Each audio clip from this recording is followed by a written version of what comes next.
Support for this podcast comes from Frito-Lay and the 2023 Snack Bracket Championship. The Frito-Lay Snack-It Challenge is underway, and fans are voting on their favorite snacks to crown champion. We're talking about prime-time matchups between the best 64 snacks in the land. Will Ruffles Ridges reign supreme? Can Doritos defend their dynasty? Or will Smart Food use their smarts for a surprise upset? Only you can decide. Get in on all the action for a chance to win up to $1,000 or a year's worth of snacks. Let your snacks be heard. Just go to fritolaysnacket.sbnation.com to vote and enter for a chance to win. No purchase necessary. Sweepstakes ends April 3rd, 2023. Void where prohibited. Year's worth of snacks awarded in the form of 52 coupons, each good for one bag of chips. See official rules at fritolaysnacket.sbnation.com. This is the Black Gold Banneret Podcast.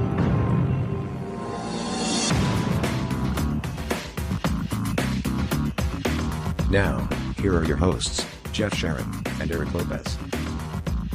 Welcome to the Black and Gold Banneret Podcast. It is Jeff, it is Eric. We have Kyle Nash joining us here for the first segment, talking about college football, the student game in the house.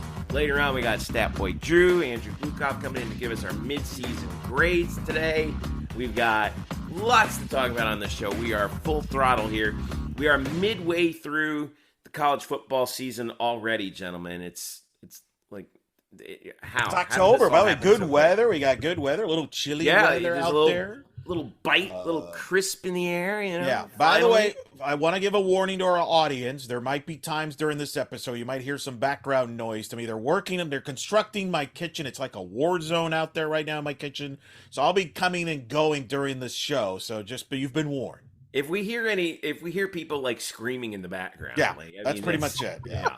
So, make sure you follow us on Twitter, UCF Banneret_SBN. We're on Facebook, Instagram, and YouTube as well. Follow us on all those channels as usual. And don't forget to subscribe to us here if you don't already. So let's go ahead and start up our show with, if you're going to handle a team that's probably going to finish last in the conference or pretty doggone close to it in the Temple Owls, you want to do it exactly as how UCF did in the space game against Temple last Thursday, 70-13, the second most points in school history, second most points scored in a conference game, in an American Athletic Conference game in the history of the league.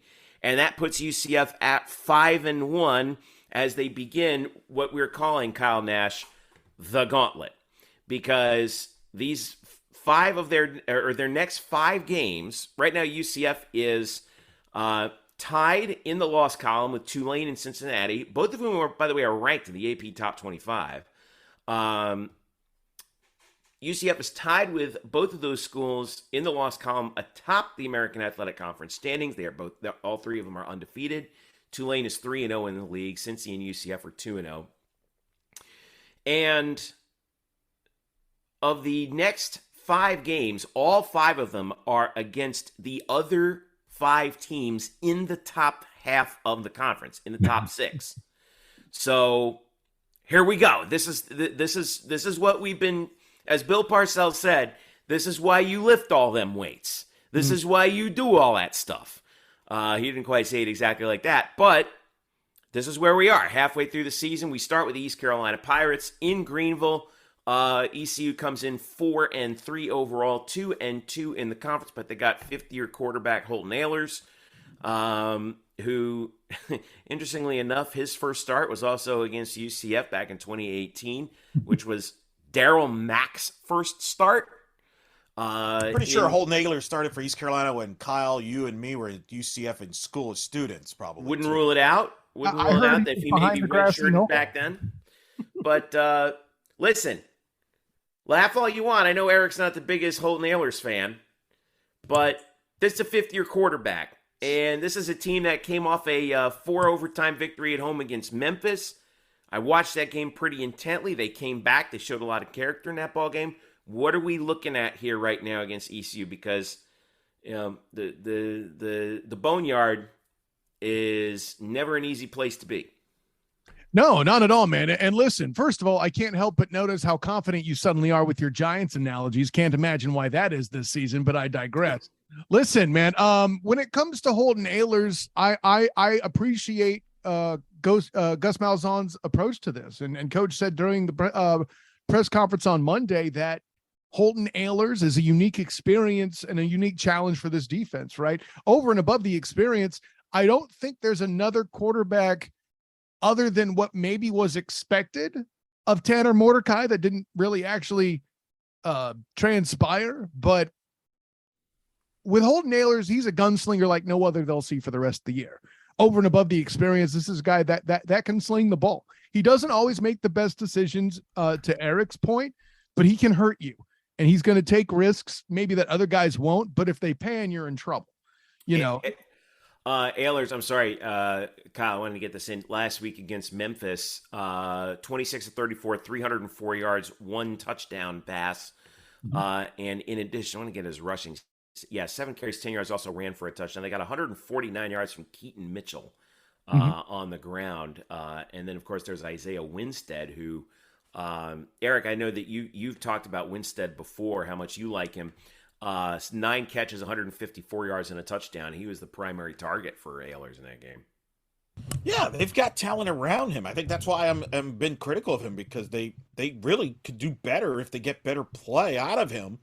Really, over the last couple of years, I think Mike Houston's doing a great job at East Carolina, building him back up. It's just, can they get over the hump? And look, this is a tricky game. To your point, it's a night game there at the Boneyard. They're calling it the Boneyard game. And I know this some people may not agree with this, but when a night game in Greenville, when it's packed, it's as good of an atmosphere as there is in this conference, in the American. That includes the Bounce House. Now, they're not as consistent as UCF from an atmosphere standpoint, but that's a tough place to play. UCF knows that from past history. And I think the fact this is a night game is a dangerous situation. I think that's one of the reasons why the spreads is lower than maybe what some people would have expected. You have a situation, are you overlooking this game with a monster game on schedule against Cincinnati ahead that has major on-the-field ramifications and potentially off-the-field ramifications, depending on what happens this weekend?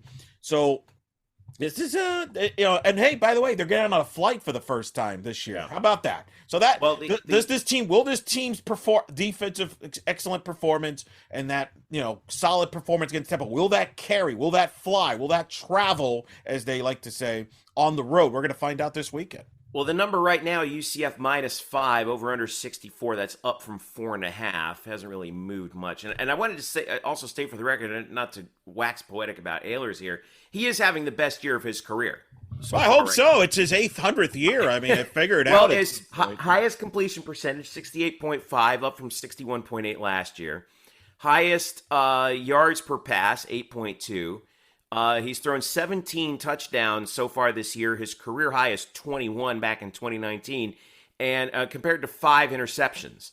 His rating is higher than it's ever been, at least through right now. But it helps when you have guys like Keaton Mitchell and C.J. Johnson. Let's not forget. We want to make sure he's another talent kid for sure. Yeah, but as we look at ECU, also Kyle, where they really struggle is their defense, as they're 79th in the country in total defense, giving up 388 a game. And really the bulk of that has been against the pass. 117th in pass yards allowed, 122nd in team passing efficiency defense.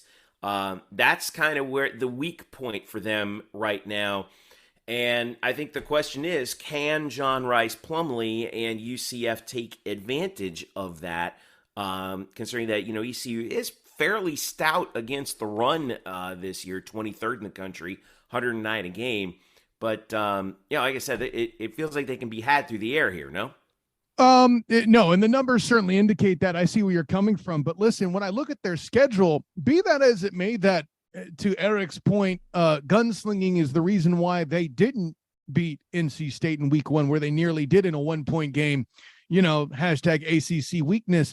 But I believe part of that, too, is a bit mired in the numbers, where they're passing early and then finishing games off with the run as they're up big, right? So if you're up big, teams aren't going to try to run a ball against you. So that stat might be a little misleading.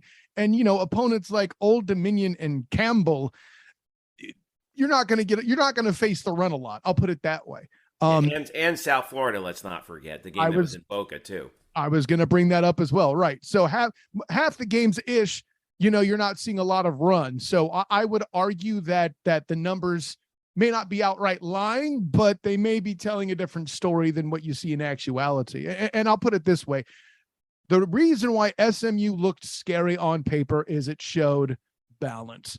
The reason why ECU's offense on paper is scary is because it shows balance. But Rashee Rice is not on this roster as a receiver, for example, right? And I think let's put it this way. The defense will need to be more balanced than it's ever been, right? Facing SMU, they had to be prepared for Mordecai and Rice. UCF's defense, you mean? What'd I say? Well, you just said the defense. I just clarified. Yeah, UCF's defense has to be prepared. They were prepared against SMU, being basically angling more toward the pass. Could be why they gave up a big touchdown against Gardner in that game, right? ECU is going to be a lot more balanced. You got to be able to do a little bit of everything. That run's got to get shut down early. I'm looking for Anthony Montalvo, Tremont Morris Brash, Jeremiah Jean Baptiste to handle business there and make sure that run is closed off. They have to be able to pressure Ehlers with 4 guys, blitz as little as possible, and then also be able to contain the run up front so that the DBs can do their job to let Ehlers throw into mistakes like Eric wants to see happen on Saturday. Well, one thing that I think T. Will on defense has been very good at is finding the weak points where they are able to rush 4 and drop 7. We saw that in the SMU game, particularly in the second half. Tanner Mordecai in the second half was under constant assault. Never could not find a spot to throw. EJ Warner, God bless him, true freshman out there, for all his for all his ability, and you could see the raw ability out there. But again, they just made they made his life extremely uncomfortable back there. The only good throws he really made were ones where he was on the run, and even then, he had some problems getting the ball on target. So, but this is a much more experienced quarterback here. Well, I'd say about as experienced as Mordecai. And a guy who's a lot more comfortable running around and throwing too, in the case of Ehlers. Yeah, Ehlers is deceptive in how he can move. He doesn't look like a mobile guy. He seems a little bigger. He seems his form is almost, I don't want to say oafish. That's kind of derogatory. I don't mean like that, but he seems like he's going to bash you rather than run. And here he goes. Like I don't want. He's Ben Roethlisberger-ish is what I'd say. You know why that is, right? Why is that? So this is true. He throws a football left-handed. He does everything else right-handed. Oh, that's interesting. That's true. Yeah. Like I got this confirmed by ECU's staff last year when they came up here. I was like, because I had heard about that. I was like, is this true? They're like, yeah. Yeah, he throws left-handed, but he does basically everything else right. I think he does like a few token things also left-handed, but he throws left-handed, but he writes right-handed. I wonder if he was trained specifically to attack the weak side like that. That's very unique. So yeah, but side, the UCF's. But if he looks unusual doing it, that's why. I didn't mean necessarily his throwing motion, but no, I mean his just build. It does look a little unusual in that, Oh, yeah, it's fascinating. Yeah, his throwing motion does look odd now that I'm thinking about it, but it doesn't look bad. It just looks different, Yeah. So no, that's okay. Yeah. It's just an interesting point, but I want to see, okay, your Gus, how are you going after ECU on offense? Are you unleashing JRP in the air, try and get him out there on the outside where where it looks to me, I think he's most comfortable throwing the ball is on the run, or are we just going to go, are we going back to the well with, Isaiah Bowser just grinding that defense and maybe getting a couple of breakout plays like we saw last week with R.J. Harvey and Ryan O'Keefe. Well, listen, talking to Ryan Svoboda, the defensive tackle at the presser this week, while the line has been playing well, they're looking to improve. Okay. So I think it definitely starts there. What I think Gus might lean on is JRP's intelligence. Put him in a position to make a decision based on what they see, or he sees, I should say, right? Some sort of an RPO kind of situation there. With a run pass option, if they're going to stack the box, now John Rice can throw it to an athlete. And you can tell now that they're catching the football, what they can do getting it in space. They can't afford to necessarily stack the box like that up front. So the best way to beat UCF, by the way, and I think I've said this before, is if a team is playing their DBs like a breakfast secondary, right? Attacking early, jamming on the line, not allowing space. Maybe they'll get back down the field, but dare John Rice to complete that throw and give your guys a chance to get home up front. Now, it's going to be John Rice Plumlee's elusiveness. That's the difference there. Keep a play alive, but also to Ryan Swoboda's point, that line hasn't played their best football yet. If they can protect longer, then what do you do if you're on defense? He escapes, extends the play. No one can cover Ryan O'Keefe and Kobe Hudson forever. And if you do, here comes Alec Holler, or Bowser in the flat, or Richardson in the flat, or RJ Harvey in the flat. There's so many options, right? I say all that to say that's why I go to leaving it to John Rice Plumlee's brain. He's starting to be comfortable. A lot of things that people have forgotten about or written off when Gus has said it repeatedly is that he was relearning the position. Now that we're half a season in, he may not be completely back to form as a quarterback, but he's certainly further ahead than he was in game one. So it might be time to let John Rice make some decisions. He's going to miss some throws because he's not a perfect passer. But guess what? That's the breed of quarterback you're going to get not just in the pros, but in college nowadays. That is what it is. I'll tell you one guy who I kind of have my eye on is he could be a real weapon in this game, especially against ECU's defense. We've only seen him. He hasn't really been done overly much statistically on offense, but I feel like he's waiting for a real breakout. Is Kamari Gamble? Yeah, part of it is he's been battling injury. I'm not sure what his health status is precisely, but yeah, any sort of other option that's going to see a lot of one-on-one, which Gamble could be in this game, is certainly a thing. Yeah, and I think also that and the fact that Kobe Hudson's really kind of broken out here a little bit takes that pressure off of Javon Baker. It takes the pressure off of Ryan O'Keefe, and this is I think that's the key to not just this game but this upcoming stretch. Is let's see what all these weapons can do because they can't defend everybody, right? So who's going to be the guy? Who's going to and it might be a different guy each week getting the ball.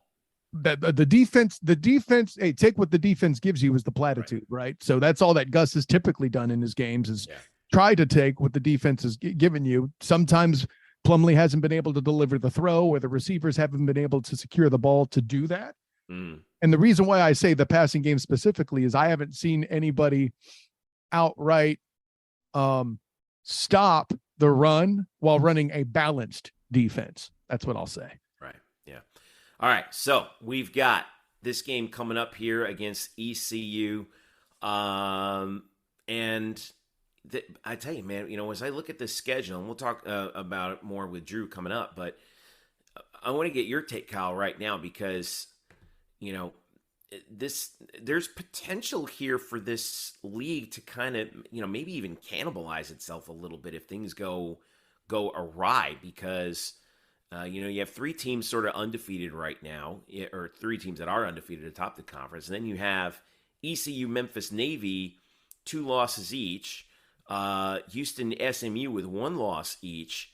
That's 5 teams at 500 in the conference, nipping on the heels of the top 3.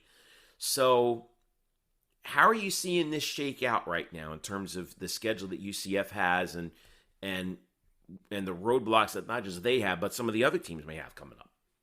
Listen, for my money, the scary games remaining really are Cincy and Tulane. I'm going to go ahead and put them on the list. I know Bryson Turner before the season had this as a loss for UCF, thinking it would be kind of like the Navy game last year. However, Navy last year was never nationally ranked.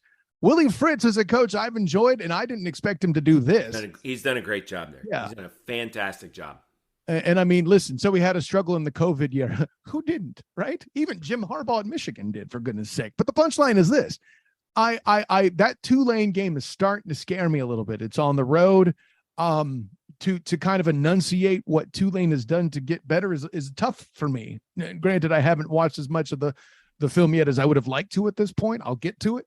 But for my money, it's that's the game for me that's tricky.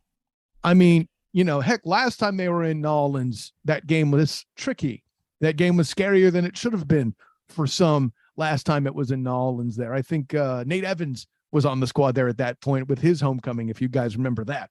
So that's really the game I'm unsure of at this point. I would actually say, based on the makeup of the teams and their strengths and weaknesses, I can make an argument for Tulane being a tougher game potentially than Cincy because it is on the road. Yeah. That all being said, Cincy is going to be a test, the biggest test for the offensive line this year. And that's what I'm looking for there. And we got some interesting games in the conference. It's kind of a I don't know. I was about to say water seats its own level, but we might see some things shake out this week a little bit more too. Elo, I don't want to get your point on this because Cincinnati is going to SMU. Can SMU kind of right the ship here? Right. I think that's the key in that game. Houston, speaking of righting ships, is heading to Annapolis to face Navy. Navy right now 2-2 in the conference. Don't let their 2-4 overall record fool you. Even though they played a one-score game at SMU last week, and they beat ECU in double OT in Greenville earlier this year as well. Memphis is at Tulane. That game looks really interesting to me. I mean, what does Memphis do coming off of the loss at Greenville? I thought Hennigan played really, really well last week in the loss. He's going to be a star in this conference. And then, of course, if you're Tulane, Tulane, like you said, Kyle, Tulane's right now. How do you handle having that number next to your name for the first time in a long time if you're Willie Fritz in the Green Wave? And then, of course, UCF and ECU. Eric, is that game the one you're watching outside of UCF? No, it's a Cincinnati SMU, although Tulane-Memphis is a tricky game because you're right. I mean, how does Tulane handle expectations now, ranked, hoopla? And how does Memphis bounce back? How do they bounce back on the road? You're right. Do Tulane fans actually get a crowd out there, or is the crowd going to be in Baton Rouge for the Ole Miss LSU game, which is an issue with Tulane? No, I mean, I'm being serious. Having been up there, I think anybody in Tulane would be honest, knowing that they have a hard time. They're trying to get fans, to come and support them because a lot that state. It's not like they're back in the day when they would play in the Superdome, though. Like, I mean, they're No, but I mean, it's not. I think UCF fans kind of don't appreciate like the great fan support UCF has in football compared to other schools in other states dealing with bigger quote unquote schools there. And that Louisiana's an LSU state. From that standpoint, but look, Cincinnati SMU is the big one. SMU and their offense, to me, this is their strike. I think this Cincinnati defense, while it's good, it's not as good as last year, obviously, because they're all playing the NFL. So I think Cincinnati can, it's shown that they can give up some plays here defensively. So can SMU move the ball? There's big ramifications in this game as far as impacting the UCF game because as you check out blackandgoldbanneret.com, bing. There you go. See, I just did that, Kyle. Beat you to the punch. College game day could be in play for Cincinnati UCF. If both Cincinnati and UCF win, if Clemson beats Syracuse, that is important because Syracuse, if they were to upset Clemson, probably gets game day. But UCF Cincinnati is in the mix from what we're hearing for college game day. Not necessarily like the favorite, but they could be in the mix. But for that to happen, Cincinnati and UCF both have to win. And SMU, that's a tricky game for Cincinnati. On the road, Brett Lashley and company, they need that win badly if you're SMU to stay in the race. So that's the game I'm going to be watching, not only because of the conference race, but because of the potential, the impact of College Game Day. Well, okay. Are we getting ahead of ourselves on this one? I get nervous. You know me. We could kind of see this one coming from weeks in advance in 2018, right, Kyle?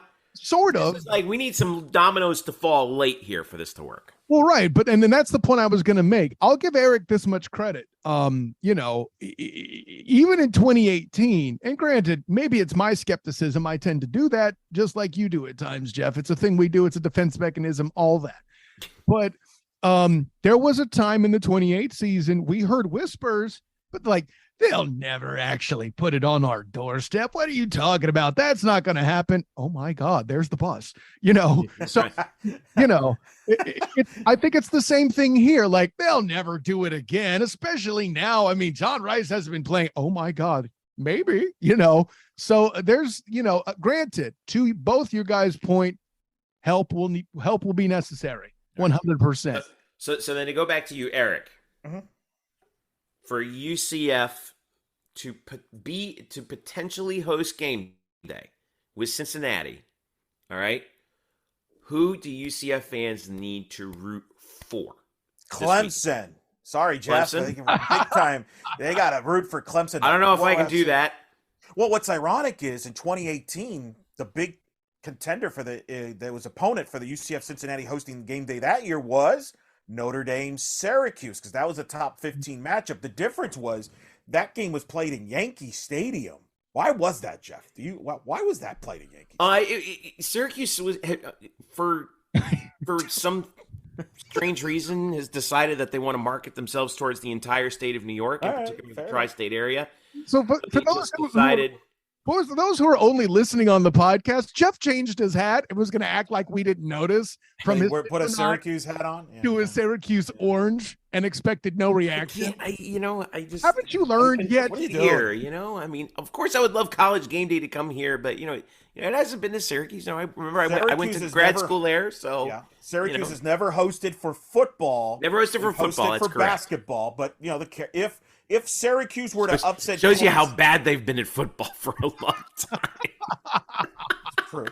Syracuse is obviously at Clemson at noon. Ironically, the same time as Cincinnati SMU. If they were to upset Clemson, I think they'll give strong consideration to having game day in Syracuse, who's hosting Notre Dame in the Carrier Dome. I've heard rumors that Jim Boeheim would be one of the front runners for the game day guest celebrity picker. Oh, that's a layup. Come on, they can do better than that. Was that pun intended there? Layup? Is that why? It is a layup. Get Donovan McNabb in there.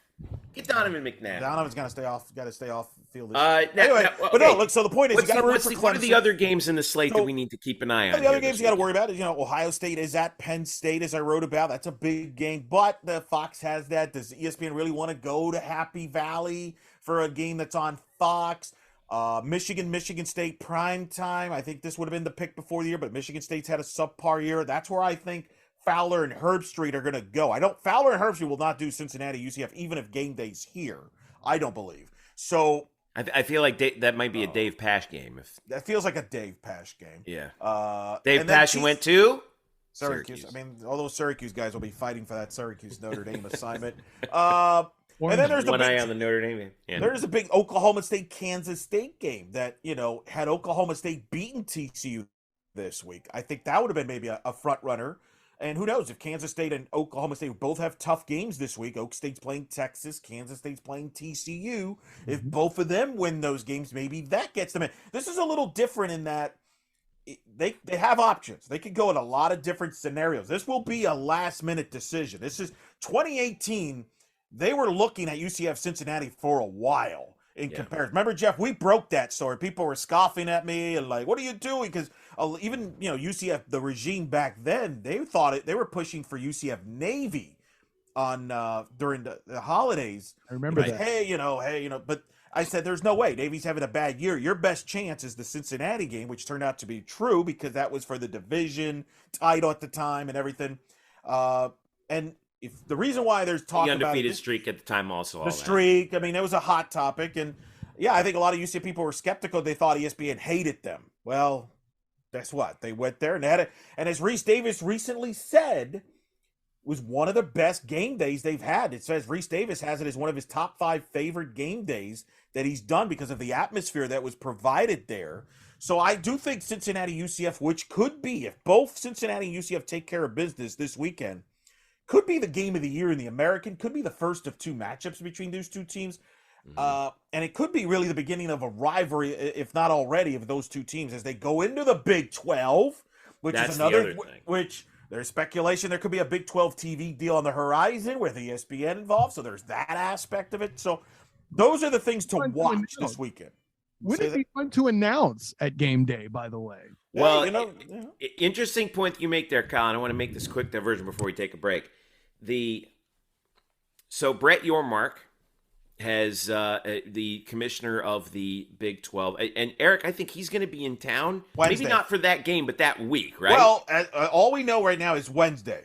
Well, but Yes. you got to think, let's say game day does come to UCF. Does he consider sticking around? Even though he was on game day when they had TCU Kansas earlier this year in Lawrence, does he stay for the Cincinnati UCF game? Does he make another appearance on game day? Who knows? That thing's fluid on all that, but this is going to be a big week either way because you're going to have Yorma, who was supposed to be at UCF earlier but got rescheduled this week, and I know, Kyle, you're ready to give him hot questions on the Big 12 TV contract and among other things. Listen, I've taken every precaution to be as available as I can that day for the Black and Gold Banneret, because not only is it that'll be UCF Hoops Media Day as well. It's going to be a big week, gentlemen, and there'll be a lot coming out on blackandgoldbanneret.com. You better know about that. Now, but here's the thing that I wanted to get with you on too, Eric, was of course you are a big fan of the Marchand and RN podcast. Yeah. Andrew Marchand, sports media reporter for the New York Post, John RN for SBJ, who obviously we're big fans of. Andrew Marchand said on their most recent podcast that he thinks a media deal for the Big 12 could happen, I think he said fairly soon. He expects it to be a combination of ESPN and Fox, and that the number that they're moving that's floating around is $400 million a year. Yeah. Split 12 ways, that's $33.3 million per school annually. When you add in other revenue sources, bowl, CFP, all that kind of stuff, this could end up actually being a net increase for the Big 12. We'll have to see how those other contracts shake out. They are in this early negotiating period that Brett Yormark kind of dove into right away, which I thought was which I think a lot of the sports media people said was a pretty interesting move by him. Jeff, I would give you one production note. If you're going to say $400 million, don't you kind of have to use a Dr. Evil voice for that? It's $400 million. That was Andrew Marchand's words, by the way. It was Andrew Marchand in the podcast. That was it. Yeah, that was Andrew. Now, $400 million. RN seemed to kind of say, hey, like, if that's the number, what do they do with maybe taking it to the market, seeing if they can get some more? Right? Are they better off waiting? Right? Are they better? Are you better off? Are you better off waiting, or are you better off thinking, we're probably not going to get a better deal than that? So let's sign on the dotted line right now. Where does it stand right now, Eric? Where do you think it's going to go? What are you hearing? Well, Dennis Dodd, who obviously is well connected to the Big 12, he's written a lot about the Big 12, wrote on late Wednesday night on CBSSports.com, kind of similar there. He's hearing that there could be a deal done soon. And I think there's a couple of things in play. I don't think this is an accident. This is starting to come out because I think the Big 12, number one, ESPN and Fox, I think, want to get this deal done sooner than later. Because if you go to the open market, you're bidding against other people, maybe an Amazon, Apple streaming, things like that. They also want to get the jump on the Pac-12 too. Well, and that's, if you're the Big 12, that's the other reason too. If you make this deal, right? Let's say they get a deal that's north of $33 million. Let's go north of 33 base, not including bowl games money. The NCAA tournament in basketball, which is a big deal in the Big 12. We kind of forget this. We kind of try to dismiss basketball and all this, but not in these big leagues where the Big 12 can get 6-7 bids into an NCAA tournament. That's a lot of money as well. So if they were to get that big of a money, and you're the Pac-12, let's say you're Arizona, and you're looking at this, and you're like, wait, so we're going to Amazon potentially while the Big 12 is making that much? That's going to, it's about time slots. And that might attract some of the West Coast schools to join the Big 12 if they see what the deal that the Big 12 gets. So I think there's part of that. I also think there's part of this is negotiations of, hey, we're going to negotiate this, Oklahoma and Texas. So, you're going to be with us, and barring some other stuff. So I think there's a lot of things in play. But, yeah, I think you want to get a good, strong deal. And I thought Brett Yormark was quoted in the CBSSports.com article, made a great point. Live sports television right now is hot property in television. Because scripted shows, television, are dead. The only thing that's you've been saying that on this podcast for how many months now? Yeah, I mean, live sports television right now, sports television is drawing TV numbers. Like whether it's baseball, basketball, football for sure. The NFL is just the dominant king there. But live television right now, sports television is dominating television. So you want to have much of that, and ESPN and Fox are interested in that because you can't carry every single SEC Big Ten game respectively in your channels. All right, so you got to have some variety. Somebody's got to play at 3:30 after a big noon kick. Somebody's got to play at noon. So what you're saying is my hopes hopes for a reboot of Playmakers on ESPN is pretty much over, right? Yeah, unfortunately, yeah. Unless Brian Murphy, just gets into movie working in documentaries or something. Hey, maybe Amazon will pick that up, dude. I'd love to watch that on Prime. They're busy building up Sylvester Stallone movies all of a sudden out of nowhere there. But that I see on NFL promos. But no, look, I think this is an important time for the Big 12. I think the reports are they think a deal could be done between now and December. It sounds like either way. My big takeaway, it sounds like the talks are good. Like they're going well. Remember how when the Pac-12 talks, everybody's like, they're way apart. I think the Big 12 is going well. And he tells you that the Fox and ESPN prioritizes, I think, the Big 12 over the Pac-12. Yeah. If you're Brett Yormark, I think that is going to be the key right now is get this thing in the bag, because that can open up a lot more doors than if you go into the open market, believe it or ironically enough, if that happens, because, I think one of the other things too, we've talked in the past many times about the Big 12's tier 3 rights. Yeah. We talk about tier 1, tier 2, your network, your cable set, your basketball, what do you want to do with that? But if they're going to go put their tier 3 stuff on ESPN Plus, or at least keep it on ESPN Plus, that's such a big boost for all the other sports, especially it has been for UCF and the American. It'll be even that much greater in the Big 12. I think that's a tremendous advantage. And I still believe, for all the talk of streaming, there's been so much talk about streaming and the future of streaming and sports in streaming. College presidents, and I think in particular, who are making these decisions, still value very highly, and rightfully so, linear television. Yeah. And I think at the end of the day, the allure of being on ESPN, being on ABC, being on Fox is still going to be bigger than being on Amazon. Even though the NFL, to their credit, the NFL has been a massive success with Amazon. But that's because that's the NFL. I would argue that Major League Baseball has been a failure with Apple and the negative press that's gotten with its coverage and, the fact that nobody watches it. But I think that's where I think the Big 12 is going to land. I mean, you look at the Big 10, the Amazon was in the mix for the Big 10, and Big 10 said, nope, we're good. We're going to go to Peacock because they're related to NBC. And that goes back to your point, Jeff, about ESPN. Is that Notre Dame kind of? Could be Notre Dame influence. Is that sweetening the pie for Notre Dame, really? Could be a Notre Dame influence. But to your point about ESPN Plus, if you re-up with ESPN and ABC, you still be on linear television, but your other sports, you're still going to be on ESPN Plus, which is a growing stream. So you win all of that. They have the brand. They have the brand. I think, you think of ESPN, you think of sports, they're going to put stuff on the web. I still feel like Amazon, they have not built a sports brand yet. Well, I think that's where the NFL is going to try to, is helping them. It's the first step. They're trying to do that for sure. Right. Cornerstone is the NFL for Amazon. But let me ask you this too, and something I don't think that's made enough of attention of. When you look at growth opportunities among the conferences, the Pac-12 ain't it. It's right.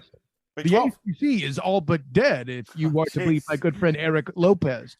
The Big 12, I think, as growth goes, is certainly the one with the most growth potential. I'm not products bigger than the SEC or the Big Ten. Let's not get dumb. I'm talking specific to growth. The Big 12 is clearly selling that. And if you're selling growth to a growing medium, I think that there's plenty to be said for that play. Well, and they can be in 4 different time zones potentially, depending on how things shake out. Mm-hmm. I mean, people forget BYU. That's what BYU's role is going to be in this. They're going to be a lot of that late night games. If they don't get Pac-12 teams, BYU will probably get a lot of those slots from that standpoint, from a football standpoint. And we cannot forget basketball. ESPN values that Big 12 property of men's basketball. Big Monday, all of that. Big 12, they were talking, they're going to still do the Big 12 versus the SEC challenge and things like that. They also know that even the Big 12 right now, as it stands, basically probably the best conference in the country. In basketball, absolutely. So there's a big factor that helps in the revenue that the Pac-12 cannot compete with in others. So, but here's one more question I want to ask you guys. If Eric's game day prophecy does tend to happen, how awkward would it be if Commissioner Resco and Commissioner Yormack both attend? I don't think that would happen. It won't. I don't know. I have a feeling Mike might be in New Orleans for the Memphis Tulane game. Maybe that's where. Or maybe Tulane UCF down the road, which could also be a game day possibility. If you don't believe they'll come into Orlando, maybe they go to New Orleans for Tulane and a little UCF. It's like they say on November 12th. Yeah. Kyle and Bourbon Street. I can see it now. Oh, it's already happened. What are you talking about? I haven't witnessed it. Maybe not. that explains the facial hair. That's what it is. I'll say this: like you guys mentioned, 2A playing in the Superdome by way of being a marching knight. I performed in the Superdome when UCF went to Tulane in 2000. That's when I was there. Right. That's right. Is that one where Alex Haynes had a monster? That was the Alex Haynes game. Yeah. Correct. So, all right. We won't get into the in-laws and all that. They're there too, so I have to behave out there now. I'm just saying. Kyle is the SOTG for the student of the game on Twitter. Make sure you follow him. We're all going to be watching the game on TV as UCF takes on ECU. And Eric, as we wrap this up this preview segment, who's calling the game, by the way? John Schriffen and our good friend Rini Angolia will be. Oh, that's right. Rini's going to be ESPN. Oh, and a quick little series note for you. All right, we know that UCF and ECU is UCF's most frequent opponent in school history, regardless of level. All right. Georgia Southern used to be up there, but UCF and ECU have played each other more than any other team that UCF has played. Series right now, tied at 10. And UCF has won 6 in a row and 8 of the last 9. So that's, they've cut the deficit, and now there's a chance that on the way out the door, we don't know if these two teams are ever going to play again, but if they do, UCF gets the dub here at the Boneyard. UCF ends that series on top. Thanks for shouting that out, Jeff. That's one of several points I make in my preview for the game on the blackandgoldbanneret.com. Bing! There you go. Yes. ECU won, by the way, 8 of the first 9 and 9 of the first 11. So, but could all be, we are taking care of some additional business in our last year in the American. I love it. All right, stick around. We get back. Andrew Gluchov joins us. Statboy Drew on Twitter. We're going to talk about UCF's mid-season breakdown. What are his letter grades as UCF is 5-1 on the year, getting ready for the meaty part of the schedule? What are Drew's grades as we head into the second half, the most important half of the schedule? Stick around. We'll be right back. This is the Black and Gold Banneret Podcast. Today's episode is brought to you by Cars.com. With over 2 million vehicles and 50,000 more added every day, Cars.com will match you with the perfect car for you, your budget, your life, your style. And if you're ready to say goodbye to your current car, Cars.com will get you an instant offer to cash it in. Just start by entering your license plate and get matched with a local dealer who will write you the check. So whether you're looking to buy or sell, just go to Cars.com. It's magical. All right, welcome back to the Black and Gold Banneret Podcast. Jeff Sharon with you, and joining me now, Statboy Drew himself, Andrew Gluchov, the master of the non sequitur, is in the house with us among his many other nicknames. Happy belated birthday, by the way. Oh, thank you. Yeah, I hit the big 4-0 right after the end of the Temple game. Yeah, you hit it right before, you hit it before I did. I got to wait till April, but all right. So, not to be outdone, Drew is here to give us some perspective. So we are now 6 games in to UCF football schedule. The Knights stand at 5-1, knocking on the door of the top 25. Interestingly enough, both Cincinnati and Tulane are in the top 25, but UCF is not, and we can talk about that Louisville game as it is. But that's the only blemish on the season to this point. And Drew, I wanted to get like basically your midseason grades so far for this team. First, a little bit of context as we look at the offensive and defensive rankings. UCF right now, 5th in the country in total offense, 4th in the country in rushing offense, 261 yards a game. They're averaging over 525 a game. 49, still top 50 in passing at 264, and 29th in pass efficiency, 13th in scoring offense, 41 points a game. Total defense is 26th. Rushing defense is 41st. Pass yards allowed, 44th. Pass efficiency defense, which I think is a better metric, is 9th. And scoring defense right now, 8th best in the country, giving up only 14.3 points per game. That said, we haven't quite hit the meaty part of the conference schedule yet.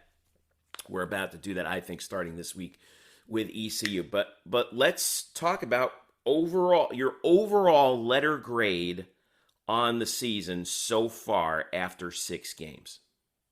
I'd say B+. This is a team still with flaws. They haven't really, the best team they played is a 3-3 SMU team that can't figure themselves out. Outside of that, they haven't played anybody. A lot of people were saying, "Oh, UCF has to be ranked." They beat, they scored 70 points. Oh, you're one of those guys. You ain't played nobody. It's true. Temple's terrible. They're a bad Temple's team. bad. You're supposed to light up those bad teams, but you also have, Georgia Tech, changing coaching staff. And this was a bad team, and they should have run them over, and they didn't. Even Florida Atlantic, where they had the second half that was basically perfect. The first half, very much far from it. So, this is still a team still figuring themselves out, still getting that identity in place. And remember, UCF was losing to Temple in the first quarter, in the first half before going on a 56-0 scoring spree in the second half. Yeah, well, so let's not get too up on ourselves. 56 consecutive points. But, well, it's like the opposite of what we used to see during the Josh Heupel days, where hi, I'm first half Randy Shannon. Hi, I'm second half Randy Shannon, and you have that whole thing. But the notoriety and the publicity and people are taking notice. Remember, UCF didn't have any votes in the AP poll last week. Now they're just on the outside knocking in on the top 25. People are noticing. Yeah. Was the viewership good during that game against Temple? No, it was actually pretty bad, but it's a blowout. If you're not a fan of UCF, are you really gonna watch a game that's just that one side? Probably not. That's not a dig on. There were a lot of options on television. Yeah, you had NFL, you had baseball. You had all sorts of stuff going on. A lot of potential distractions. But the people that needed to see the game got a chance to see it because it was the only college football game in town outside of FS1. And does anyone really tune into FS1? Not that much. Somebody was to watch that Baylor. Was it Baylor, Kansas State? It was Baylor, West Virginia. Baylor, West Virginia. That's right. But their numbers, their viewership numbers are never as high as ESPN. Right. It's always so. UCF had the benefit of being the primary college football game on, and people got to see it. SIDs got to see what was going on. Writers got to see what's going on, and the voting is starting to reflect that. Now UCF has an opportunity as they go into the second half of the season to start playing teams with winning records. East Carolina 4-3 this weekend. You have Cincinnati 5-1. You have Tulane down the road. 6-1. Memphis is always a team that is moving. And the one that's kind of surprising, because they have 2 conference wins, is Navy, who's actually in the top 6 in the conference standings, if you believe that. Yeah. So I want to go unit by unit and get your takes first. And obviously the first one, and again, we'll do it letter grades. First unit, obviously the offense. Now, I imagine that their grade, if we had a graph of their grade over time, it would have steadily gone upward to where it is now. But what's your grade on the offense so far through the first half of the season? Well, my graph would have been kind of going back and forth, kind of like an EKG, where and then kind of spike up, this last week because everything was humming this past game. It's a different kind of cardiac nights, is what you're saying. Yeah, definitely different kind. More of just irregular. If it's an odd game, it's this way. If it's an even game, it's this way.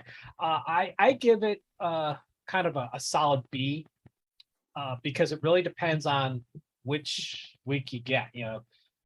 Do you get the one where the receivers can't hold on to the ball? They make key drops. It makes the rest of the offense just seem to kind of stagnate a bit.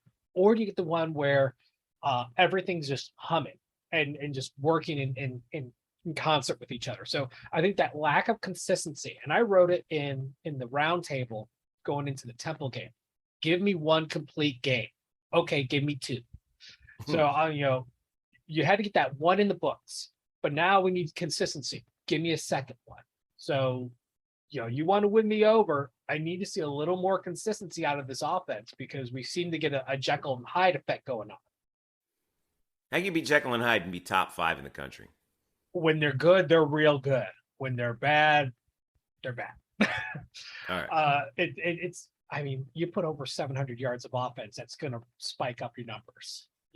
It's a little inflated. Then again, I mean, even that by, I think a lot of fans could look at the Temple game, for example, and say, wow, we blew them out, but we should have blown them out. But we blew them out by a lot more than one would expect a conference team to blow out another conference team. And I know, okay, one of the Temple's highest bad, but, Temple's also they're not, New Mexico State either. Well, I mean, not many are New Mexico State. That's a whole nother level of futility. I'm just saying. I don't know who the worst team in FCS is, but they're not that. No, but they're definitely up there for being down there. What if I told you they're not in last place in the conference? Oh, they're not. Those guys out west are. Or in case for me, those guys up north are. In fact, they're not even second to last. Well, it all depends on how you look at it. They're actually tied for second to last. Fair point. But they got the tiebreaker somehow. So let me move over to the defense. I think I know where you're going to go here, but what's your grade on the defense? I've got an A- on this one. And A-? They have a bend but don't break mentality, which is really good. Look at what they did to Georgia Tech. Something that we're familiar with over the last few years. Yeah, they gave up massive amount of yards against Georgia Tech. However, Georgia Tech couldn't get the ball, and when they got into the red zone, there's value in that. However, you're giving up a lot of yards. Eventually something's going to give. Remember, when Temple got into the red zone, they scored every time. So they were 100%. Temple was 100% against UCF's defense when they got to the red zone. So I mean, there's a little back and forth on that too. Give up a lot of yards or versus the red zone efficiency. The fact that Georgia Tech went 0 for 5 in the red zone against UCF is one of the reasons why UCF is so high in the rankings for red zone defense. But I think that masks the fact they gave up so many yards against Georgia Tech that they really shouldn't.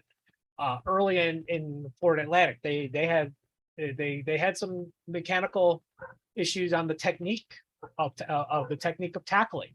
There was a number of missed tackles in that first quarter. then they tightened up and really got solid. So that's why I give them an A minus. We know what they can do and what they should do, but we see blips of times when they don't do what they're supposed to do.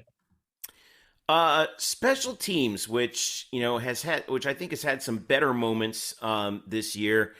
As of right now, middle of the pack in terms of allowing returns.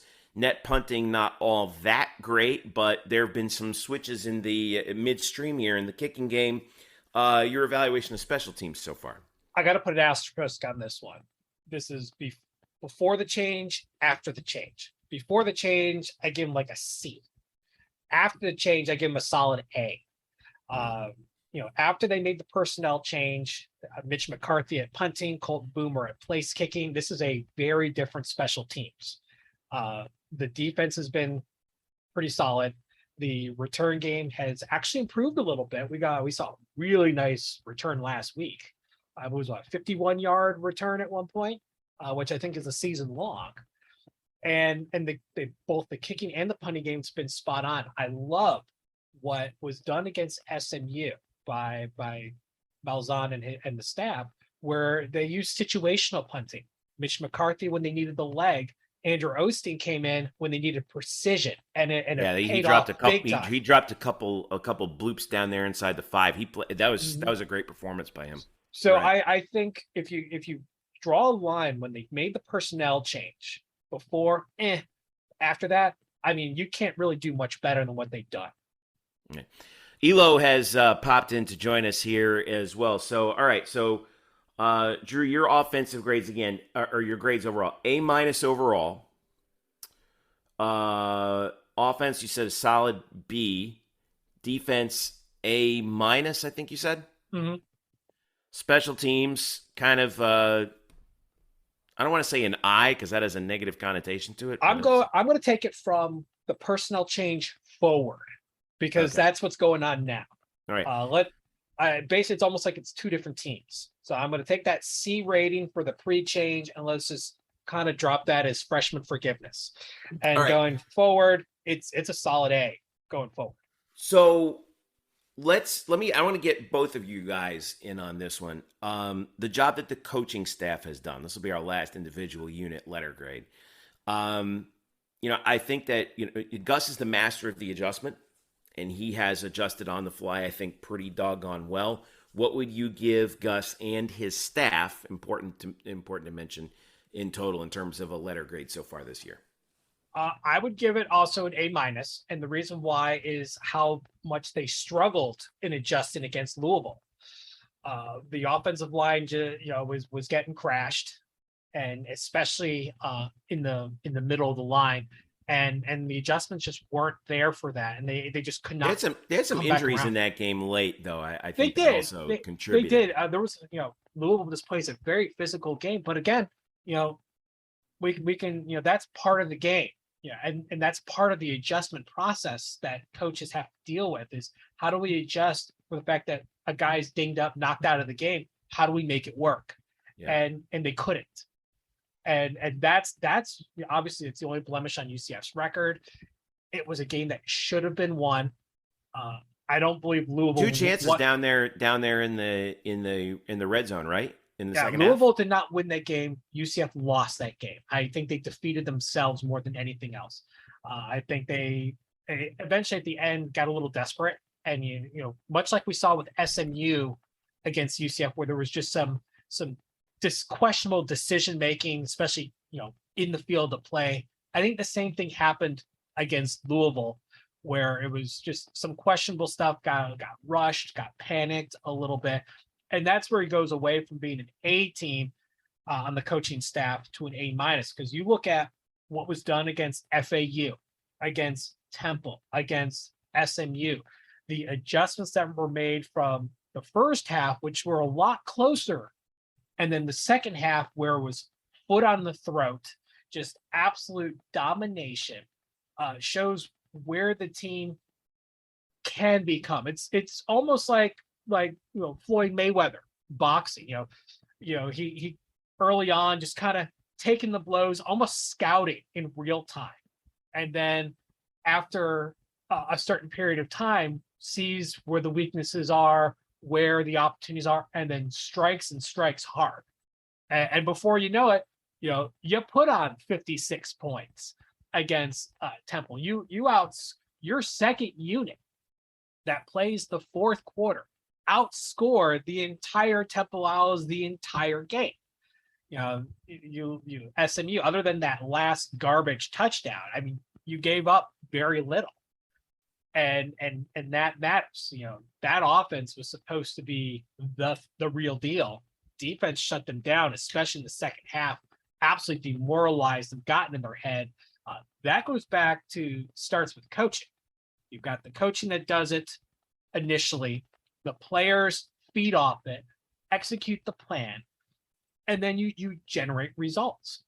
So Eric, how do you feel about the coaching staff going from first half to second half with those adjustments? No, I think you nailed it. I think it was one of the better jobs. I think the staff's done a really good job with this team outside of the second half of the Louisville game, which you've addressed. You can't be, the SMU second half was a big turning point. They carried it over to Temple. I think the staff, Travis Williams, I've said this on the air, I think he's on track to becoming maybe the best offensive coordinator UCF's had since Gene Chizik back in the independent days. Drew, you remember those days? I remember those days. We're old. A little older, a little or more wiser, maybe. So, look, I think all your grades are dead on with this team. I mean, if anything, maybe you're a little more generous on the offensive end, but at the same time, I'm kind of looking forward more than anything else.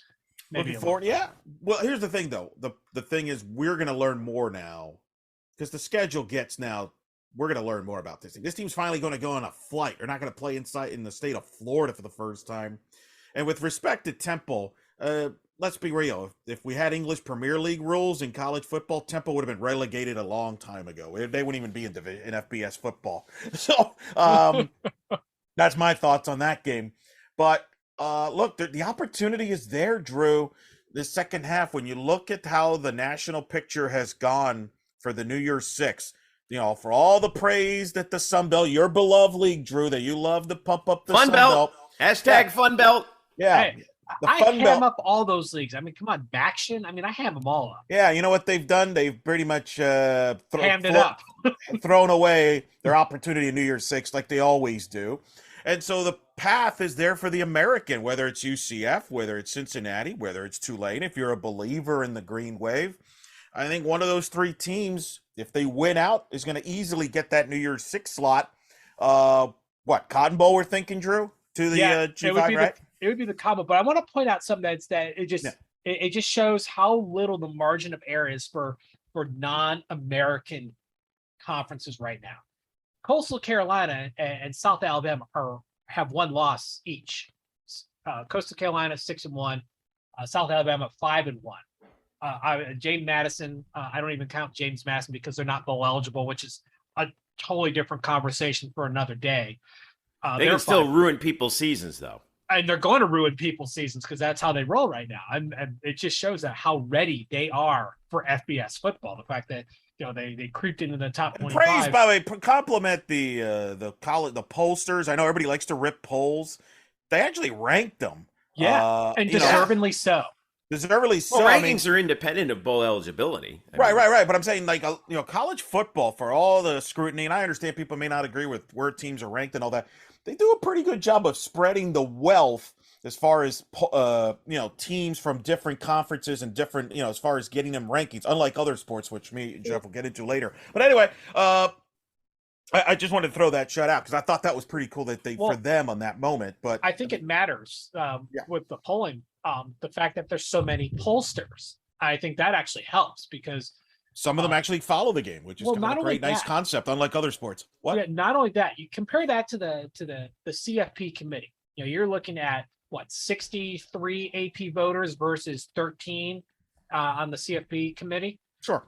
So you're spreading, that, you're looking for correlation. You actually get more correlation when you have that larger voter block.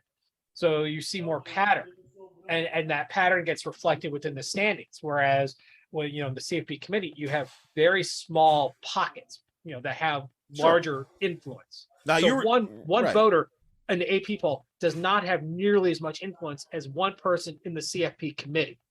They have a lot of right. Well, that's a whole different right. Now you were saying though that the leagues that not in the American have a small window there margin. The margin of error is small because we talked about Coastal Carolina. They're 6-1, and they're essentially out of contention unless someone falters in the American. Correct. That's the USA, thing that no one's even talking about South Nobody Alabama. talks about them, the MAC. Nobody. I mean, that's the one thing that people have not realized, and I think this will continue. I know that the American perception-wise, whether you agree with it or not, because I think everybody feels this is kind of a down year for the league, but yet they're going to get the benefit of the doubt moving forward for various reasons. They have a better TV deal of all the teams because they're actually going to be on ESPN a lot. Occasionally, they're on ABC. They're perceived to be the better leagues than everybody else. So they're always going to get the benefit of the doubt. Even with the departures that they're going to lose, they're still going to get the benefit of the doubts over the Sunbelts and the Macs of the world. Right. And it's helping the American this going into future years that Tulane is having a good run. That matters. And props to Bryson Turner for calling that out in preseason. We all kind of like, really, Tulane? And there we go. They're 6-1 overall. They're 3-0 in the conference. They're ranked in the top 25. They have to play Cincinnati and UCF this year. The log jam at the top will eventually clear itself out, and the fact that all three play each other, is going to make things very interesting. Yeah. By the way, I took the liberty of looking at College Poll Tracker, which is one of my favorite sites ever, which tracks the AP poll. Yes. This week, only 6 writers ranked UCF. Ben Portnoy actually ranked UCF the highest at 28. He works for The State in Columbia, South Carolina. Kirk Bowles had UCF at 23 from the Austin American-Statesman. 2 guys had him at 24. 2 guys had him at 25. You know who didn't rank UCF? Matt Murschel. Huh. In fairness to Matt Murschel, in defense of him, he was there for the Louisville game, so I wouldn't vote for him either. I wouldn't. He was there for all the games. Yeah, but I mean, look, the Louisville game is the reason why they're not ranked, and I understand that. And look, UCF's going to prove themselves here in the next few weeks, whether they're should be ranked or not. I think it's a moot point. But I think the question is, I think it's interesting because I think that the Louisville game kind of gets to the real question of what are the polls supposed to reflect? Are they supposed to reflect your overall body of work or where you are in the country right now? Probably a little bit of both. Bit of both. Here's the problem with the polls. I think it depends on who's voting and how they like. It doesn't. I think you'll look at different people who view it one of those two ways, and it just kind of aggregates all that. Well, and that's why it's so important to have that larger, voting pool, because then you can find the correlation. So one guy has them in, one guy doesn't, but each one doesn't carry as much power as a smaller voting block. So that's why you have so many voters in the poll, so that you could spread that out, and then base the correlation translates to the points, and that's how you get what you get. But here's the other thing. It's the problem with polls in general is it suffers from recency bias. As I always say, if you were going to lose a game, lose it early in the year, and then work your way back up. Well, only in rare occasions where like a top team has a very close loss to another top team that already has a lot of goodwill, like an Alabama, can absorb a late season loss and not lose that much ground. However, a school like UCF, no, they don't have that kind of cachet to. But again, in fairness, they lost to a bad Louisville team. All right, let's not it was a bad loss. It was a bad. If you're going to lose, to Louisville. You want to lose at the beginning of the year, not the end of the year. Right. You're going to have that loss. Correct. I agree with that. So Louisville, I want to put this out there for the record too. Louisville's 3-3 right now, 1-3 in the ACC. Yeah, they're awful. Their losses were at Syracuse, to Florida State, and at Boston College. Wins at Virginia, against South Florida, and of course at UCF. So, and two of those games. I'm not making the case for them being good. I'm just saying they're not Temple. Well, two of those games were also coin flip games. Florida State should have won. Boston College, they really should have won. That's a bad loss for them there. I mean, they choked that one. Yeah, it was on the road, and they choked it. They're going to be looking for a new head coach, to be fair, but still on the road. I mean, funny, we were looking at I think that our view of Louisville is kind of tinged by the fact that they got blown out by Syracuse in their first game, and people are like, what is that? Well, guess what? Syracuse is undefeated right now. So... Oh, there it is, Drew. You knew that was going to be plugged in there. You know, you knew that was find a way it was plugging in there. Yeah, Syracuse, Clemson. That's undefeated for the first time since 1987, man.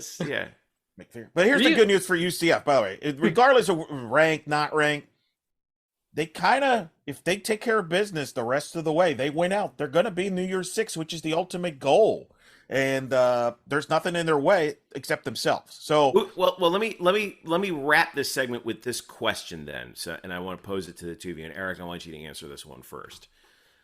As we look at the rest of the schedule, and 5 of UCF's next 6 games are against other teams in the top 6 of the American: ECU, Cincy, Memphis, Tulane, Navy, and then of course South Florida is bringing up the rear. 3 of those 5 games against this competition are on the road, including this week against ECU. My question is, let's say UCF is able to get through this gauntlet, and I think it's fair to call it a gauntlet.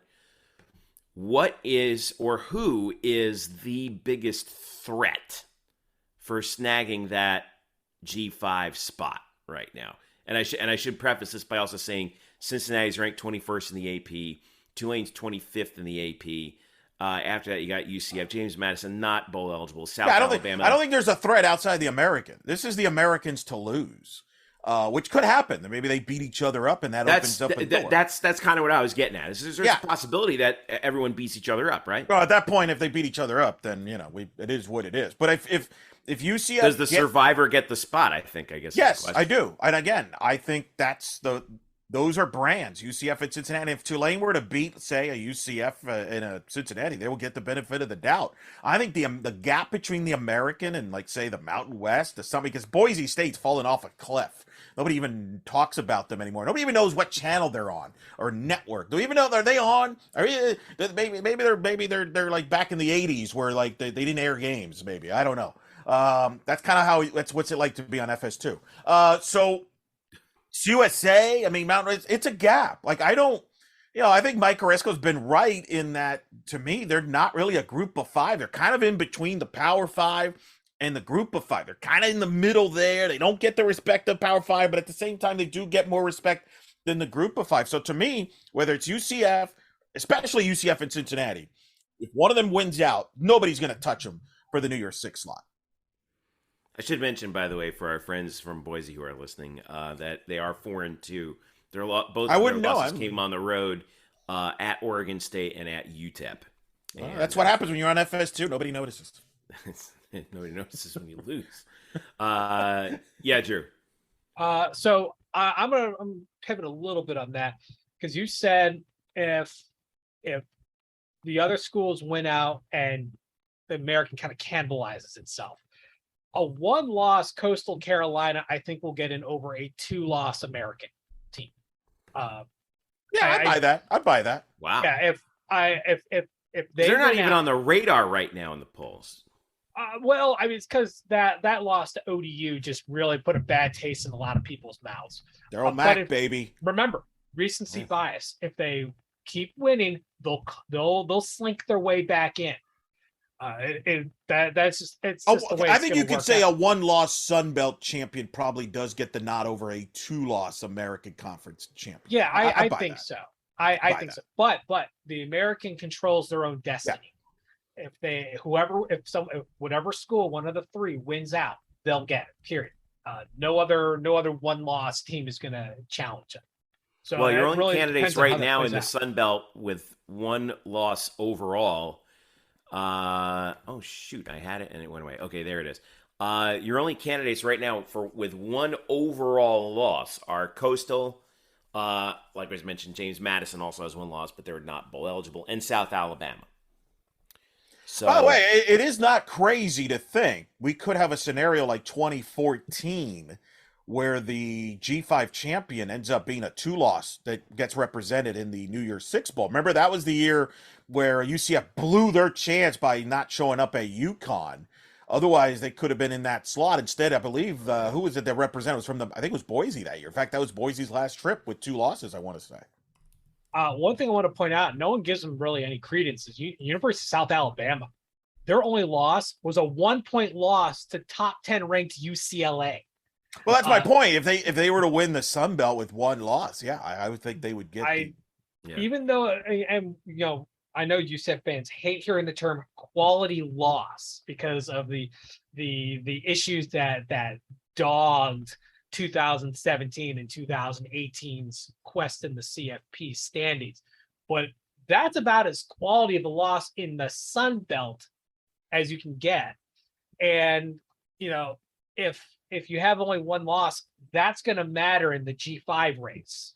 Yeah, but not against a 1-loss American champion. Well, no. We saw this again. Like, here's another example where the American gets the benefit of the doubt. Remember this, Drew, in the COVID year. You had Cincinnati and Coastal were both undefeated. You could make the argument that Coastal had the better win. Remember, they beat BYU and that kind of. BYU also, I think, had how many losses that year? Was it 1? That was the 1 loss to Coastal. Yeah. So it was a quality win. You could argue Coastal had better and resume. It was late in the year too. It was right. Late in the year, they rescheduled. You could that argue was a game that was scheduled in like 72 hours. Right. Yeah. So you could argue that Coastal had the better resume than Cincinnati that year, but Cincinnati got the nod, partly because I think they had Coastal kind of didn't get to play. I think the conference championship game against the Cajuns. Right. That's they right. did not. But still, right. Cincinnati was ahead of Coastal, so they got the benefit of the doubt. So the American's going to get the benefit of the doubt. I think you're right, Drew. You've nailed it.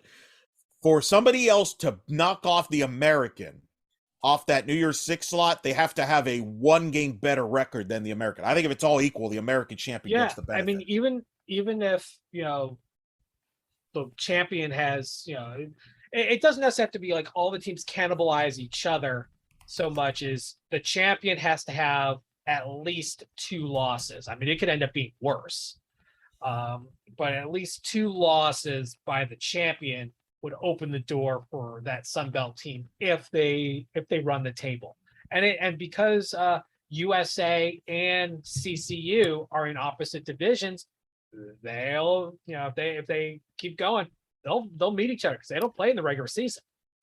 Well, we're coming up on the first CFP poll, which will be released Tuesday, November the 1st. Right after the Cincinnati UCF game. Yeah, how convenient. Good timing. There you go. Yeah, sometimes I wonder if like that's how they determine certain games in the schedule is like let's see what the CFP rankings come out, and they go from there. But that'll be what we're looking at because remember it's the top ranked G5 conference champion in the CFP poll that gets the bid. So. Playoff notwithstanding, although I don't see anyone getting into the playoff at least at this point. But I think there are a lot of fans out there who especially on social media are like, oh, we're not getting into the playoff. It doesn't matter. Well, actually, it does matter because you got to win the conference, but then after that, you got to make sure that you're ranked ahead of everybody else. So whether or not that's in the top 4, okay, fine, but you still got to stay ahead in the race. So yeah, like when you look at those polls when that comes out, you don't really care who's number 1, 3, 5 from that standpoint. Are you the highest ranked G5 team? And that's always should be always the focus. And then you work yourself into like last year where Cincinnati gotten into the playoff. Yeah. Oh yeah, control what you can control. Exactly.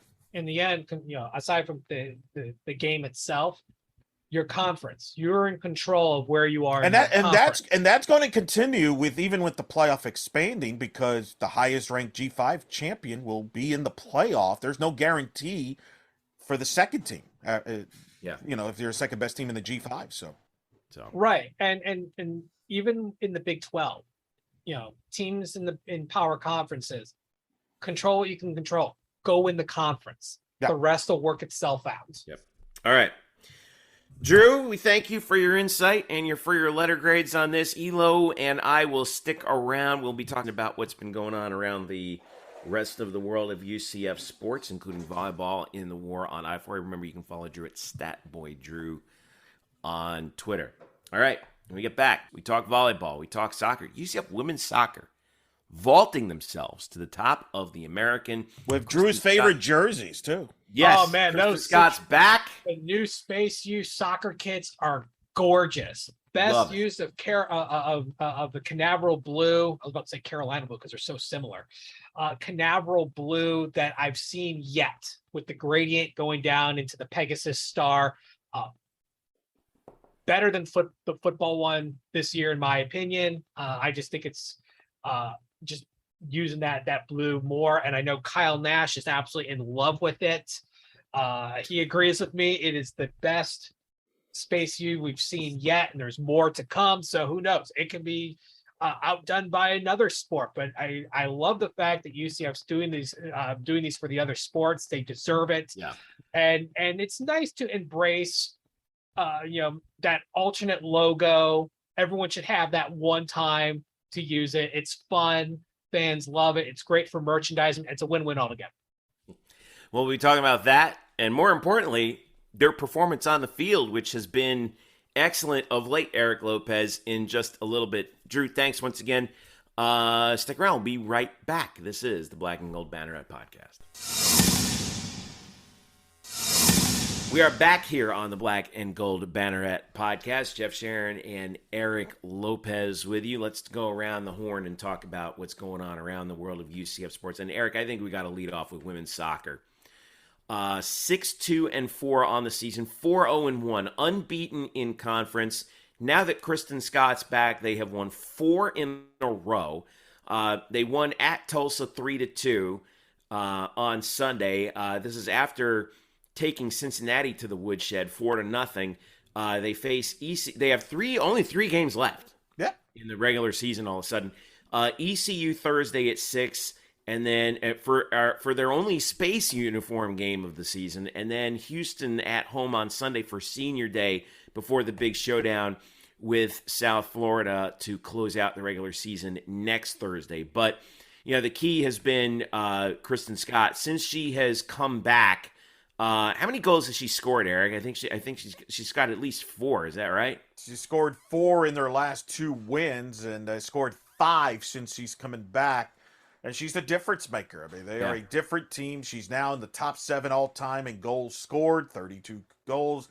And, they're on top of the American after that win over Tulsa. You look at their situation. You've got ECU, which is their big Citronaut debut. That's why Bryson's, he's camping out over there. He's camping out, getting ready for those Citronaut jerseys. That's why he's not with us. But they got ECU at home, Houston at home, and then they go to Tampa against South Florida. Could be it's the top 2 teams in the league.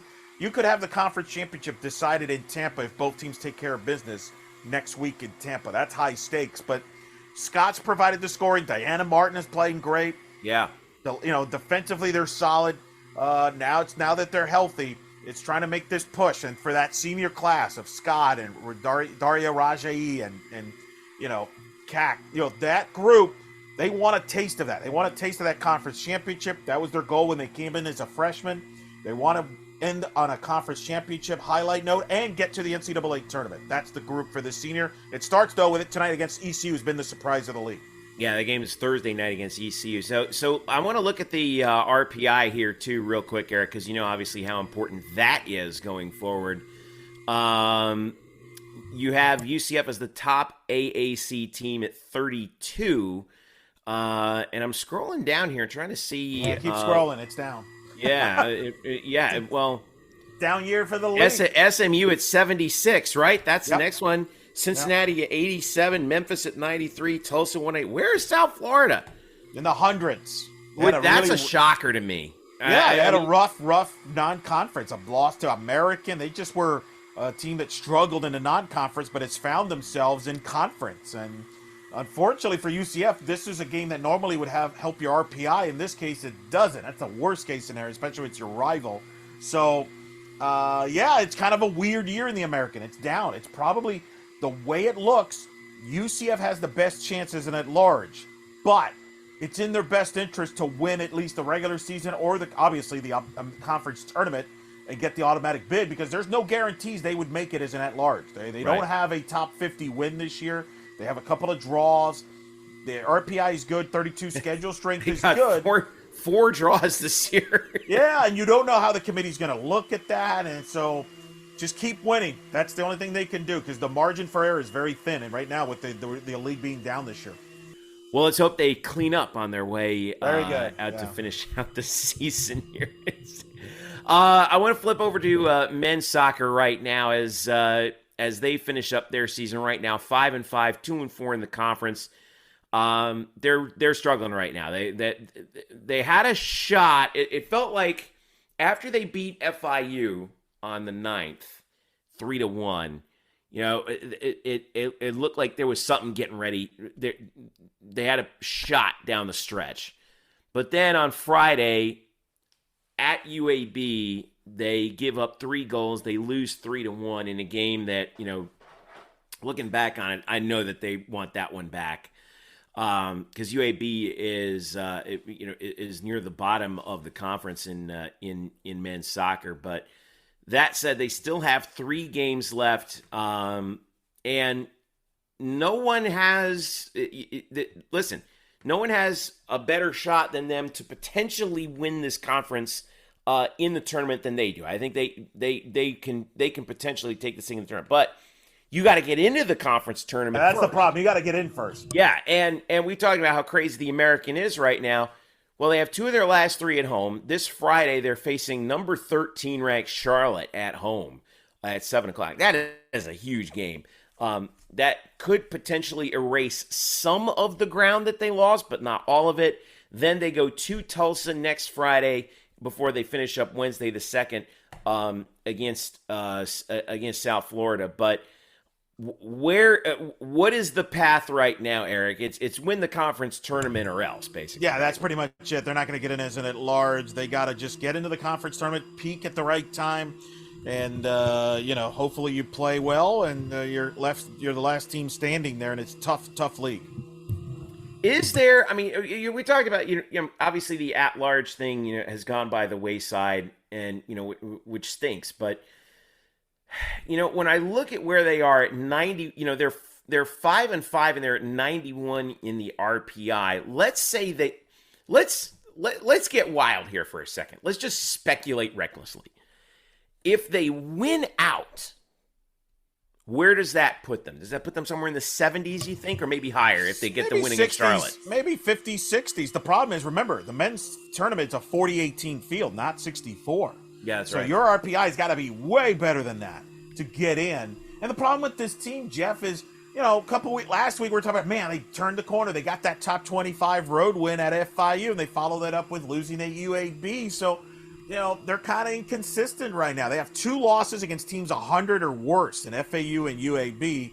So even if they beat Charlotte, then they got to go to South Florida, who just had a draw with FIU. So this league, it's tough to win out in this league, is my point. And so, it's going to be difficult for them. But again, just they got to get some answers, play more consistently, and you hope you peak in the conference tournament, which they have done historically in the Calabrese era.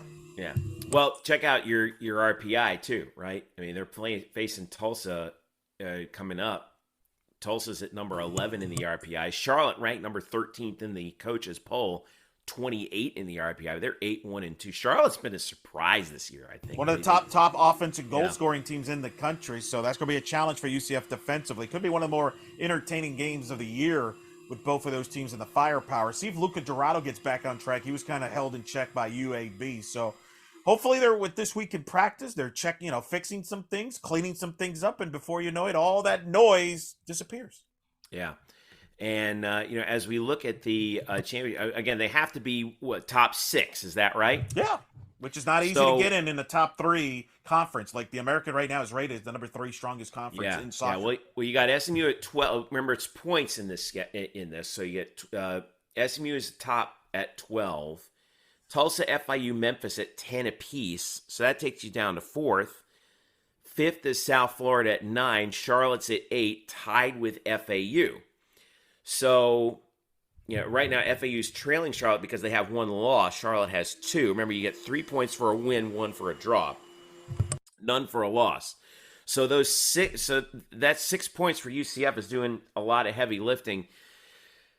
They're 2 points back of FAU, Charlotte, at 8, they got to find a way here because it's going to be, if they want to get into that conference tournament to give themselves a shot, they're going to have to put they're going to have to knock off. Well, you're losing the tiebreaker to FAU. At least 2 of the 3, and maybe I'm thinking maybe 2 wins and a draw.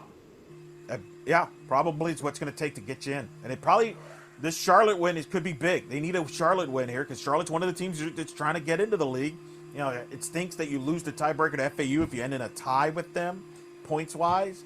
So yeah, you got to win, get results, and you still got Tulsa. You got to play. It's not an easy end of the situation with Charlotte. You could potentially. This is how crazy men's soccer is. You could have Charlotte, who's number 13 in the country in the coaches poll, 28th in the RPI. There's a non-zero chance they miss the conference tournament. Yeah, I believe it. That's the world that we're in right now. That's how strong this league is. Wow. It's unpredictable. Well, if only you got extra credit for that. Anyway, so that takes us over to UCF Volleyball, who took care of business against the South Florida Bulls we're recording this on Thursday, October 20th, so it's last night, Wednesday night. Here's the story for UCF. Got a little wonky there in the second set. Had to go to extra points to get it, 26-24. But 25-14, 26-24, 25-10. UCF has now won 19 in a row against South Florida. They have never lost to South Florida since the 2 schools have been members of the American.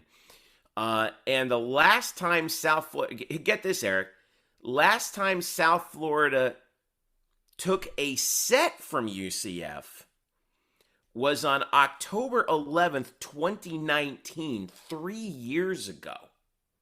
Yep, I believe there's 23 straight sets since there, something to that extent number-wise. That's been the story, and I think Wednesday night's match has kind of been the story of this rivalry, where USF played them well in that second set. Could have gone either way, but UCF found a way, that championship pedigree, to win a close set, and then USF just couldn't recover from that. That's been the story of this rivalry. UCF has owned it. Todd Dagenet now 20-3 in the War and I-4 matchup. They'll have one more meeting in November 9th in Tampa. But look, good balance. Claudia Dillon had a great match. Abby Hansen, Amber Olsen had 5 blocks, got her 1,000th career dig. McKenna was kind of, by her standards, quiet, although she reached another milestone. Her 2,300th kill of her career was the very first point of the match. 21st NCAA volleyball player in Division I history to reach 2,300 kills, by the way. She's currently now 18th all-time. But it was good balance, and UCF took care of business in this homestand. 3-0. They won 9-0. Comfortable back home. Took care of Temple, East Carolina, and USF. Those are things you can control. Now they go back on the road. A tricky week because you go to Cincinnati. Quick turnaround. You play them on Friday. You don't normally see that where you play at home, then travel on the road. Usually it's you're at home for both or on the road for both, so it's a little tricky. And they start this 3-match road trip with Cincinnati, then Wichita State and Tulsa. Yeah. Cincinnati, interestingly enough, having a really rough year this year. They're 5-13, 3-5 in the conference, toward the upper part of the bottom of the conference, if you will. And then, but early flight out for UCF. I heard that they were hopping a flight at 6:30 in the morning to get up to Ohio on 6:30 in the morning on Thursday to get up to Ohio for that Friday match, and then back home, and then for a week, and then they got to go out to Tulsa, and then like you said, out to Wichita State next week. That's the hard road trip because of how far you're traveling, at least at this point. Wichita right now at 5-2 in the league, 10-8 overall. Tulsa is kind of struggling too, right around where Cincinnati is at 2-5 in the conference. But the real situation that UCF needs to look out for right now is in the RPI. The Knights are 16-1, 8-1 in the conference, 8-0 at home, of course. But with the second half of the conference schedule now underway, or at least about to get underway, when you check the RPI, which is always going to be key, the Knights are at 17 right now. But Eric, as we've said many times before, we're probably going to see this RPI ranking kind of fade on UCF a little bit because of the mere fact that they're just playing a bunch of teams that are way below them in the standings, except for Houston, who is at 10 right now. Right. Largely, by the way, by virtue of the fact that they beat UCF. Yeah, I mean, Houston's got a good win with the UCF. A win over Mississippi State helps. The thing that's hurting UCF right now, they don't play a team in the top 50. In the top 50 until Black Friday against Houston. That's what's hurting them, because all these teams are in the hundreds, most of them. Like South Florida was in the 190s. Meanwhile, teams like Florida and the other top teams are playing top 50 games every night. Now, UCF actually got a little help in that Florida was upset by Georgia on Wednesday night at home. They were lost in straight sets. So it's funny, Florida's 15, UCF is 17. Now, an interesting new wrinkle this year, Jeff. On a trial basis this year, both women's soccer and volleyball are going to be seeding the top 32 teams, not just the top 16. The way they're going to do it is they're going to do it 1 through 8 for 4 regions. They're going to do it. And the theory is this will, a lot of teams complain about being sent to the same place over and over. So in theory, by seeding it now, the top 32, that's going to create some, different irregular scenarios. Matchups, which we've been talking about for a long time, right? Yes, if you believe that. I'm still a little skeptical on that because, for example, Florida, I just mentioned, is 15. You're telling me that it would be a coincidence if they, let's say, put Florida as a 15 seed and UCF happens to, equal out to be an 18 seed? Oh, wow, what a coincidence. They get the busty Florida. Shocking. Right? So, but it's going to be interesting. They're trying it for this year to see how it goes. And the belief is, if it goes well, that baseball and softball will follow suit the following year. Not this upcoming year, but perhaps everybody in the following year. If everybody likes how it went, they might seed the top 32 teams moving forward, which means, you have to seed them. You can't base it on geography because right now the current format would be, unless you're a top 16 seed, usually geography will play a role where you get sent. That by doing the top 32, the top 2 seeds would be based on merit, not necessarily geography, air quotes, in rink, which means only the 3s and the 4 seeds, in theory, would be the teams that would be under consideration for that 400-mile radius that would be under consideration. What's your reaction to this? Do you like this change here? I like that idea for the very reasons that you stated. They're trying to eliminate the argument of, that, by the way, frankly, UCF has had in the past, right? Oh, you send us to Gainesville all the time. Oh, you send us to, or Tallahassee, sometimes Miami, all the time, based on the geography, and we've seen actually the last, in particular last season, you remember UCF went out to UCLA. That was a good experience for them. I think that they, even though they matched up well with UCLA, probably should have won the match. And that gives you an idea of of declustering the tournament, if you will, and evening out the competition, especially in the later rounds. I want to see how that goes still. Right now, here's an interesting point, Eric. Right now, if UCF, if they seeded it based on the RPI only, which they don't, UCF would be matched up 16-17 with Rice, our old foe from Conference USA, which is all right. They went on the RPI. The NCAA had a projection last week where they had UCF going to Marquette, for example. Yeah, Marquette's 14 right now in the RPI. So, you're I think you are kind of looking as we head down the stretch. There's going to be some shuffling, but you're kind of looking at Creighton, Marquette, potentially USC, Rice, Penn State, Kansas, by the way, who UCF beat in Lawrence, is 19th. Yeah. Oregon, Washington, 2021. So that's pretty interesting. Another thing I wanted to look at real quick, by the way, new Big 12. All right. Houston, or it would be the number one, the top RPI new Big 12 team. Not counting in volleyball Texas. You're not counting Texas. Not counting Texas. Texas is number 1 in the country. They're 14-0 overall, but again, they're going to be doing. No, they actually lost to Iowa State. They were upset by Iowa State Wednesday night.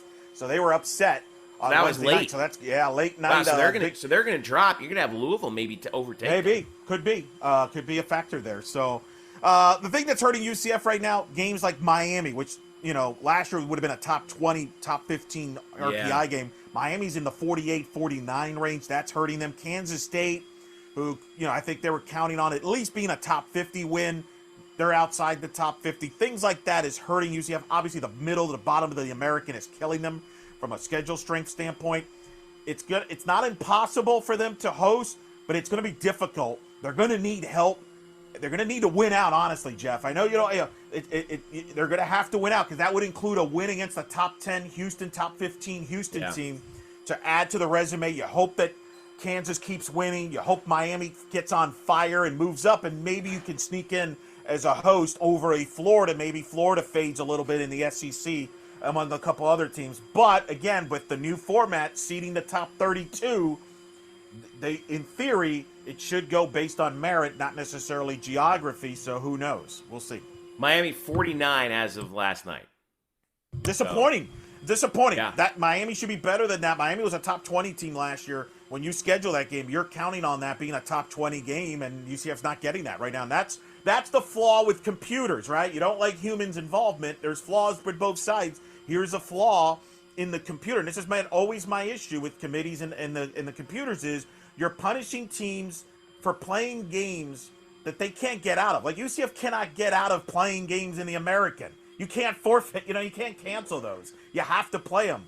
It wasn't like you chose to play Temple or East Carolina. I think those are some of the flaws that both the human side and the computers haven't been able to figure out. Yeah.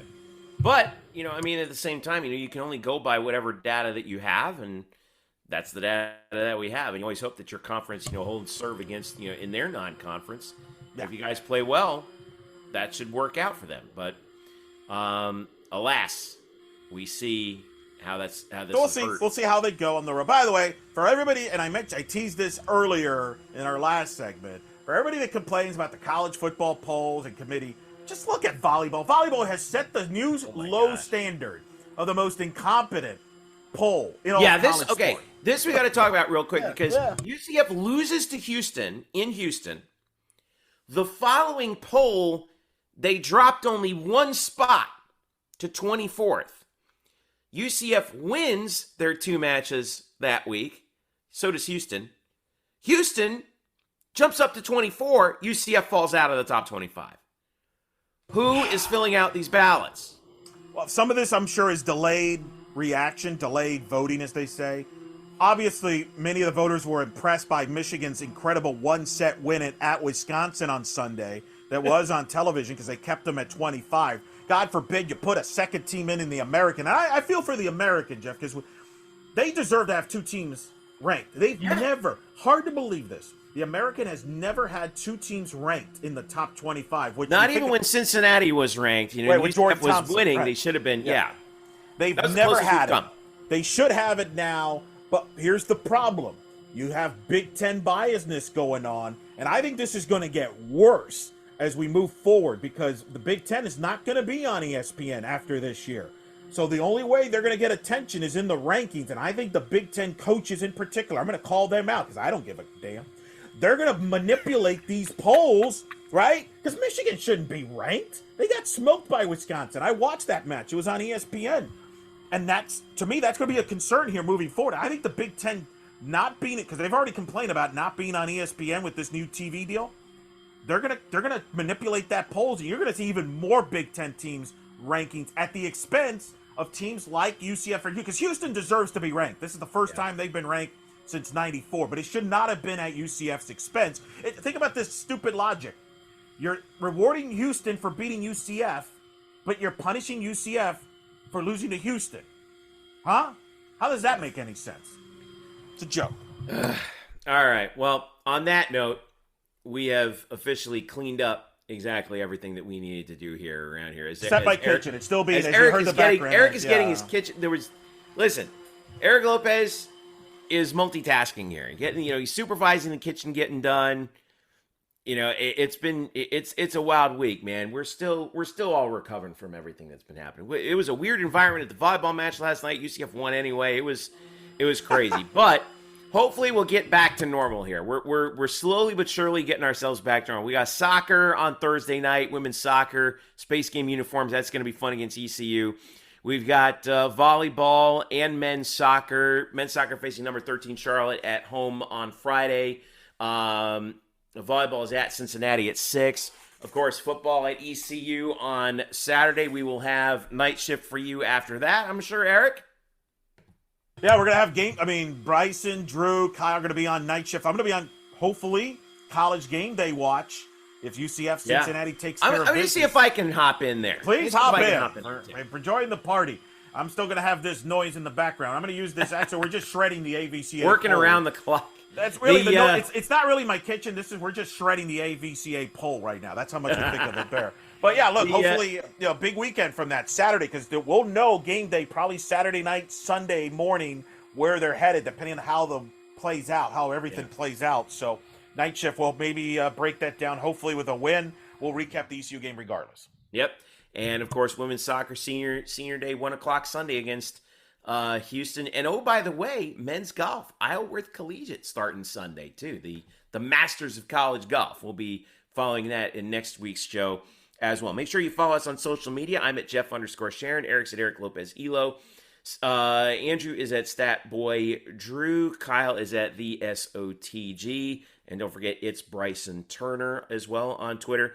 _DS Warden, the Noah Goldberg on Twitter for our two amazing photographers whom we're very proud of. Great photo galleries that we got coming up for you, that we had a few just recently and a few more coming out.